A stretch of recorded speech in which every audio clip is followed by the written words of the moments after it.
And I think it's really interesting to think about what it's going to mean going forward. Yeah.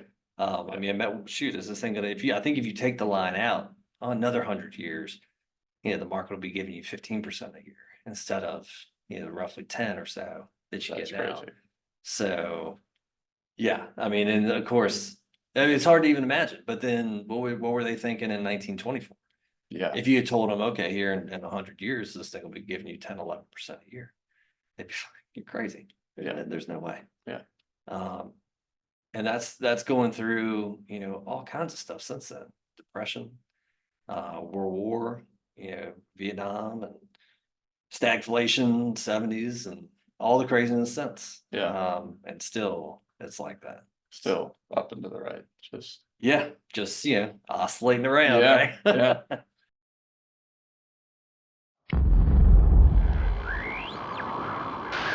Hello, everyone, and welcome to the NASDAQ Dorsey Wright podcast for the week ending on February 2nd. My name is Ian. I'm sitting across here from Chuck again. Chuck, it's been a little bit since you've been on, but good to be back sitting across the table from you. Yeah, good to see you too, man. Yeah. So there's, a lot going on. First podcast since the month of February. I got to stop saying that. Last week I was like, all right, last podcast for January. It's the first podcast for February. But interesting kind of period. We're seeing like this is the seasonal quarter shift that we have going on here for the broader space here at Dorsey Wright that we're looking at those kind of 4 seasonal quarters. We've seen a pretty interesting end to the last quarter, interesting start to the year. Saw the S&P up almost, I think 3%, 3 to 4% over the first month of the year. Returns from there tend to be kind of pretty positive moving forward as you look through with like our January barometer for those that are following along, research subscribers, and we're back at all-time highs. Yeah. Right. I mean, we broke that 4,900 threshold for S&P first time. I mean, you look at the default chart there, you got 4 consecutive buy signals, a little bit of a pullback yesterday, but pretty good looking chart picture at all-time highs. You think we'd be at all-time highs by February when you were coming here, maybe like last fall? Of course I did. Yeah. You called it, right? Right. You were calling it before. But no, I mean, it's been a pretty strong picture. I mean, we're overbought, but not necessarily as heavily overbought as we have been in some prior times over the past few months. I mean, you look at that 32 column of X's on the default chart. Right. A little bit more consolidation over the past few weeks, but nonetheless, kind of back to those all-time highs. Yeah. I mean, it's been a really interesting period. Obviously, we bounced off this October low when a lot of our indicators were, extremely low, which is typically a good sign that they will bounce pretty hard. We've had this incredible rally, and we're up at all-time highs. And I think the question now is, where do we go from here? Of course, we have kind of one contingent that thinks that, we're kind of high on a lot of the indicators, so there's only really one direction for it to go, and that's back down in some fashion. And then there's others who say, well, the momentum is up, and so it should just keep going up. Right. We're starting to see momentum turn around a little bit too after your classic momentum indications are picking up a little bit over the past several weeks. Yeah, they are. January's been broadly a good month for momentum. We've had some struggles the past year or so. And so it's definitely good to see January turn in such a good performance. Right. But when we're looking at picking the top, like you said, right? I mean, everybody. It's probably a little bit easier to kind of pick bottoms or pinpoint bottoms than it is to pick tops, right? And everyone's always looking for that top indicator. Like everyone wants to sell the tops. One of the hardest things to do. Yeah. There are some kind of indications that at least we were talking about just kind of on the research side, things that you're looking at over the course of the past kind of few weeks of some things that, all right, maybe it's not a perfect top indicator, but at least gives you some signs of, hey, we've had a pretty solid run, maybe without a lot of downside, right? Yeah. One thing I was looking at was, looking at the return of the S&P over the last 3 months. And when you do that, I think we hit about just under 20%, something like 19.6% the other day. And historically, when you look at that, that's a good thing going forward. It's kind of just straight 3 month. Yeah, just straight 3 months. Just looking at that, it's a good thing. Now, when you look at all the times that happens, more often than not, you get that kind of 3-month return off of a bigger bottom. So not even just like the type of bottom that we just had. That what I would call what we just had like kind of a normal bottom, right? We basically a 10% correction. You get one of those basically every year. Mhm. But typically you get, a bigger return like this off of a more pronounced bottom. Obviously, like COVID would be a perfect Right, example, or even, the bottoms in 2022. Okay. So those generally lead to good returns going forward. One interesting thing, I've noticed though is if you kind of filter those out and just look at the times that that's happened when you haven't had a major correction in the last year. So let's say I say major, more than like 15% or so. Um, that actually is pretty rare. When you look back in time, I mean, so a couple of a couple of time periods kind of jump out at you. Things like 1929, 1987. Of course, both of those had terrible markets directly after. But then there's other times too where there is not as bad. I think the last times that we saw that was 1997, 98. Long term, you were perfectly fine in those markets, but you did have some short-term weakness. You had like the long-term capital management issue in summer of 98. And then we had like an Asian mini crash, is what they call it, in 97 that happened not long Mhm. after. So when you do see this without a lot of volatility in the previous year, you see this kind of run up. It can be the sign of some kind of bubble, but it's hard to pinpoint exactly where the actual top could be. It could keep Right. running for a while, and then like just generally, that's what you tend to see when our indicators get kind of overbought like this, right? Right. Like it's much harder to pick a top using these things because they can stay high for an extended period of time. Eventually, they have to come back to earth, Right, right. It's right? normal.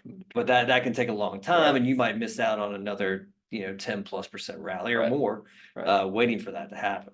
And so with like, so look at the kind of the performance analysis, let's say, if it were, so up 20% over the prior 3 months, and and looking at it as not having a, what's a 10% correction? Right. Is that kind of the time frame during that same span? Yeah. Is that the gist? And so, I mean, really, when you're solid run, and then, like you said, we average a 10% pullback. I mean, a little bit longer than 1 year, almost 1 year Yep. is kind of historically.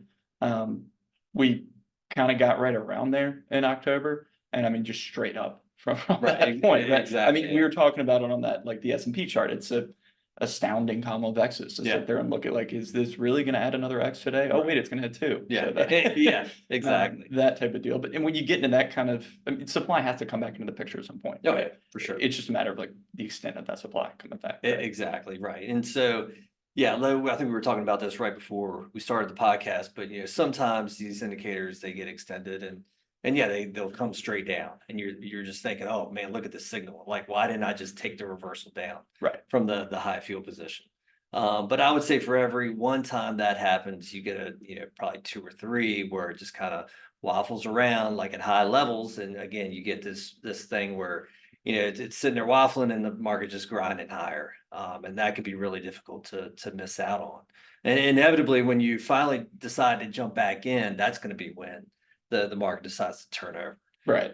So again, it's what makes it really hard because at the end of the day, the markets go up every time, right? They don't just stay steady state. They don't go down every time. They go up every time. And we want them to keep And going we up. want them to go up every time, right? Right. And so that just makes trying to pick tops harder because if you throw a dart at the market, chances are in a year you're going to be up. Right. And so you were saying before that if you get in a market that is maybe not going up all the time, if you got a market that's just moving kind of more consistently, maybe some of the participation based indicators like you're talking about, like say like the 10-week for the S&P, right? Maybe that is more helpful at picking a spot. Yeah, I think it is. And actually, if you looked at something like in 2022, now I know, we were mostly heading down that year.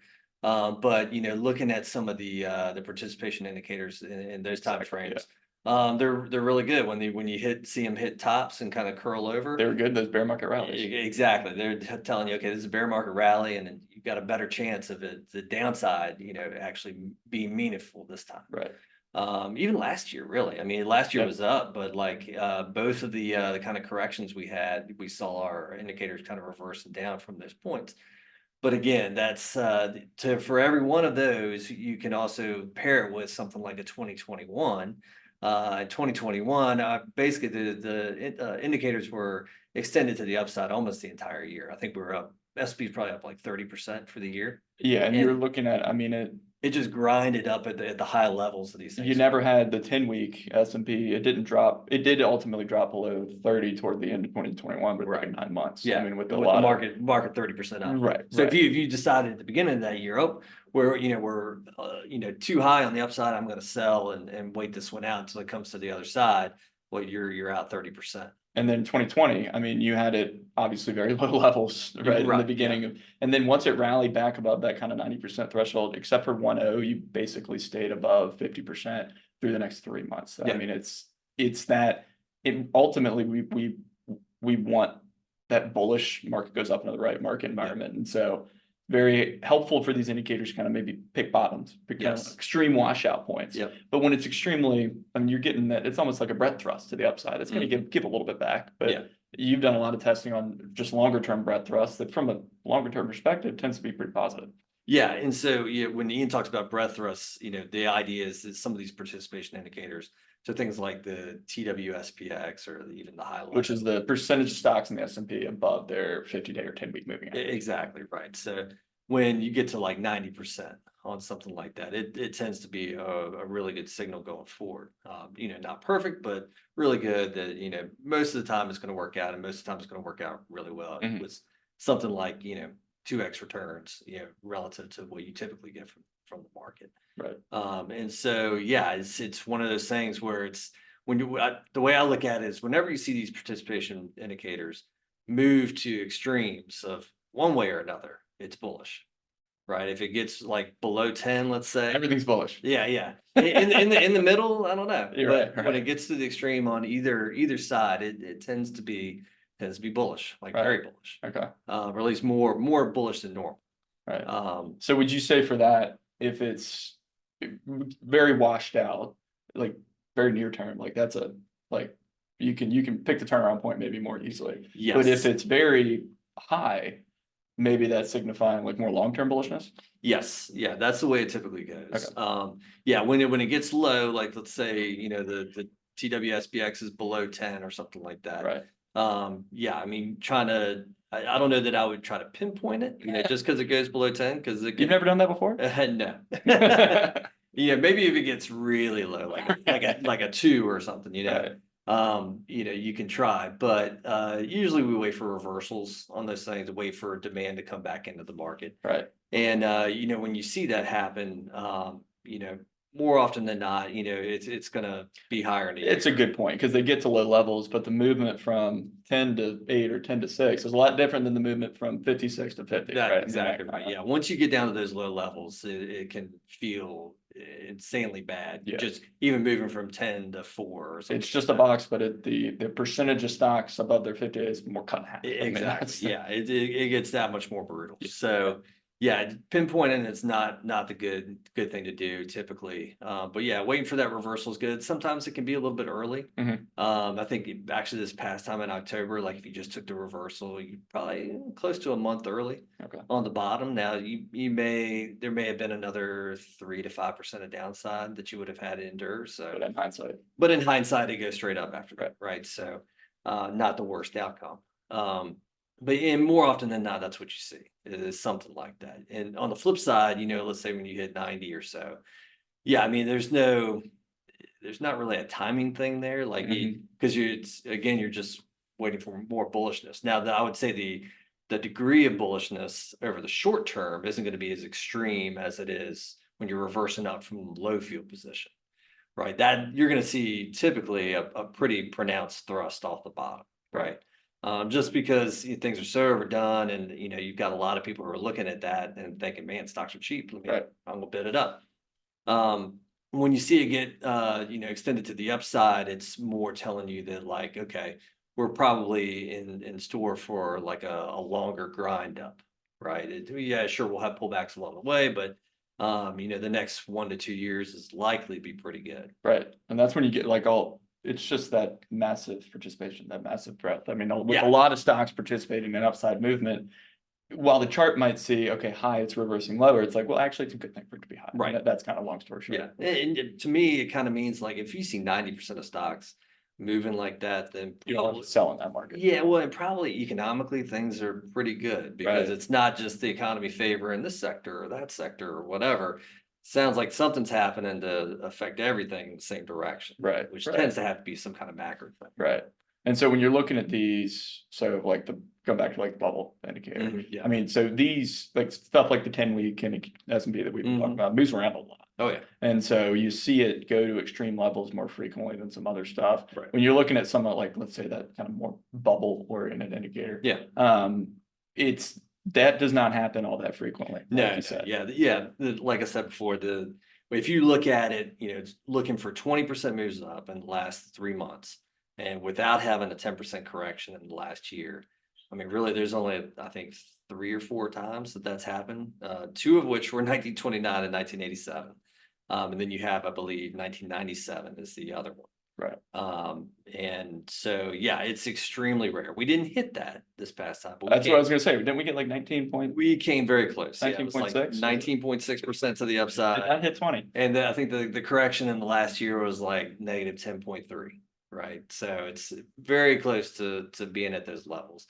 If you kind of slacken the criteria a little bit to say, okay, we'll allow 18% moves up or whatever, it brings in a couple more periods. I think one was like 1945, which happened to be pretty close to a peak for the rest of the 40s. And then also 1998, which we kind of talked about, you ended up having like a really bad summer after that with a 20% correction. Right. And so, yeah, strange. What I'll say is strange things tend to happen when you see things get this overdone to the upside without a correction. I think the reason why you have that is because, when you see something like that, it's kind of telling you that the mantra that is typically in the market, that there's no free lunch, it makes people kind of forget that. Right. Right. It's all of a sudden, it kind of seems like there is a free lunch because I'm making all these returns. Whatever the massive return of the day du jour is, right? Yeah, I mean, I'm making all these returns and I'm not having to deal with any kind of correction or not much of one. So that just encourages people to over leverage in one way or another. Right. Whether that's the case right now, it's hard to say. I mean, you could find all kinds of boogeymen that are waiting in the corner that you could point at and say, "Oh, look at that! People are selling volatility or zero day expirations, or sorry, 0 day options." Maybe one of those will be the thing. You don't know. Right. But what I will say is that we're kind of in this period where maybe strange things could happen.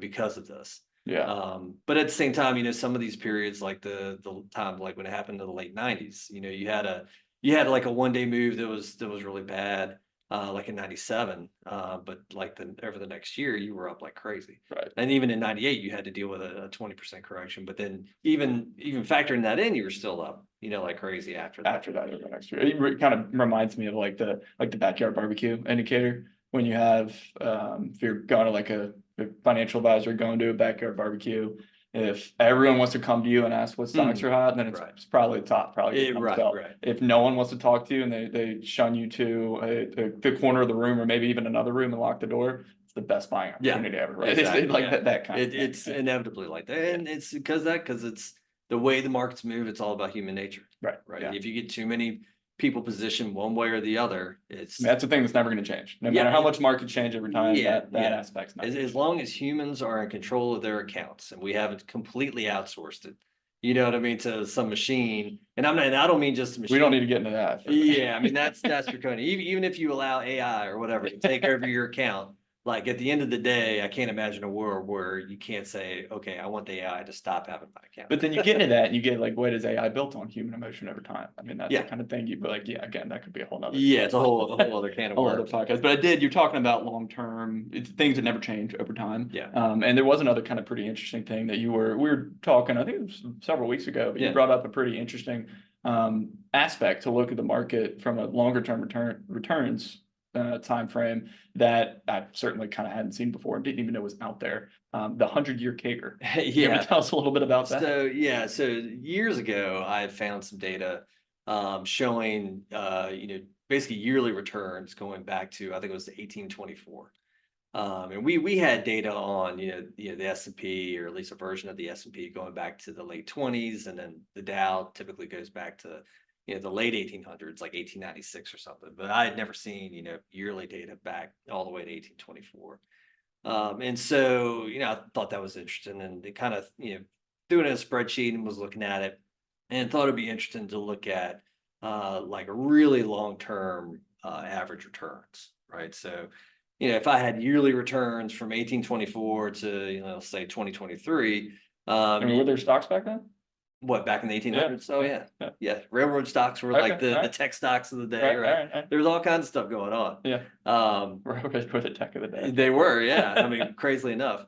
But yeah, back then, so basically what I did is I created kind of rolling 100-year returns. So said, okay, here's a return from 1824 to 1924. Got it. Okay, here's a return from 1825 to 1925. 1826 to 1926. So on You're and so essentially starting it at like 1924 forward. right. Yeah. Got it. Yeah. And Just so, like- yeah, so from 1924 on, you've got every year, you've got a 100-year average return. A CAGR for that. Or CAGR for that, yeah, for that 100 years. And so what was interesting is when I looked at it, basically from 1924 on to the current day, you had this nice line that just kind of moves What up. did we start at back in, like, what was the CAGR, 100-year CAGR? Yeah, in it's a 24? 100-year, yeah, 100-year CAGR back then, back in like 1924 was Yeah. like 6% a year. Alright, So that's kind of the average return from 1824 to 1920. Which when you think about that now seems very low, right? We're kind of conditioned to hear, SP gives you, 10% a year or so. But yeah, back then that wasn't the case. And basically what I found is that, as you go through time, that average CAGR has just risen and risen and risen a little bit at a time, right? Every year. Till you get to the point now where I think the numbers, at like 10 and a half or maybe close to 11, something Wow. like that. Yeah, so it's grown by, it's basically almost doubled, Yeah. close to it, over the last 100 years. And But it hasn't been a straight line up, has right? not been a straight line, right? Like you can, do a regression and like kind of draw a line through it, to see kind of what the average is every time. And what ends up happening is, yeah, some periods you go above the line for a little while, and you kind of come back down and go below the line, and then you get back So above. periods like your 87 or like your 2008, like those are, obviously it's only a couple of years within 100 years, but it's noticeable on that kind of longer term. Yeah, for sure. And typically what you see is You're not seeing it go back down to 6, but you'll see. no, you just see oscillation kind of Right, around the right. line. The big kind of secular bear markets take you below the line. The big secular bull markets take you above the line. The last time I would say we were very high above the line was kind of the late 90s into 2000s. So the kind of the end of that big bull market. You were a decent amount above the line, and then kind of, obviously we had the tech crash in 2008 and all that kind of thing. And that caused us to go below that long-term line. And really as good as the teens were for returns, they weren't enough to bring you really a good ways back above the line. And it really, they kind of brought you back to the line. 2021 was the kind of the first year where it was a decent amount above the line. But even then, not crazily so. And of course, 2022 brought you right back below the line. Yeah. And as of last year, you're kind of right on the line. We're just back up. Yeah, we just kind of move right back up to it. And so it's interesting. It's one of these things. It's speculative. Who knows? What'll happen? Yeah. Doesn't have to play out like this. But over the last 100 years, this long-term CAGR has just kind of incrementally moved up. And so yeah, it just makes you wonder like what's going to happen from here on. Throw that line out further. Yeah, I mean, yeah. I think if you take it out another 100 years, then we're up to making 15% a year for the S&P, and then that sounds crazy, right? Like I can't even imagine. But then at the same time, like if you went back to 1924 and asked some of those people how they would like 10% returns a year, they'd say, "You're crazy. Yeah, that's not going to happen." Right. But here we are. Right. And really, if you look at like a shorter term time period, like let's say we go back to like when I was born in 1980. If I look at returns since then, it's higher than that 10% that you come to expect, because that 10% that we always hear about factors in like typically like the Depression, Right, things right, like right, that, yeah, right? because you're talking, I mean, you're what, 2024, you're going back, but you've got 100 years on Right. this right now, Yeah. essentially. And so, yeah, factoring everything in. Yeah, That's world what- wars, depressions, all that kind of stuff. Yeah. If I just look at, since I was born in 1980, I forget what the exact number is, but it's higher, right? Which is what should be happening Right. if there is something to this, right? So Chuck was born and the kicker went up, is what I'm hearing. It's a miracle. But it's pretty, it's a different way to look at it, right? I mean, obviously Yeah. the data back in the 1800s is data back Who in the, knows? who Yeah, knows, right? right. Like I said, but that's something that super long-term time frame, that kind of time horizon is not often, it's easy to get caught up in the day-to-day when you think about things from that super long term, and we're just back at that line, right? Yeah, yeah, and I think it's interesting too to think about, why would that be? Why would it go from 6% a year to, close to 11 or whatever it is?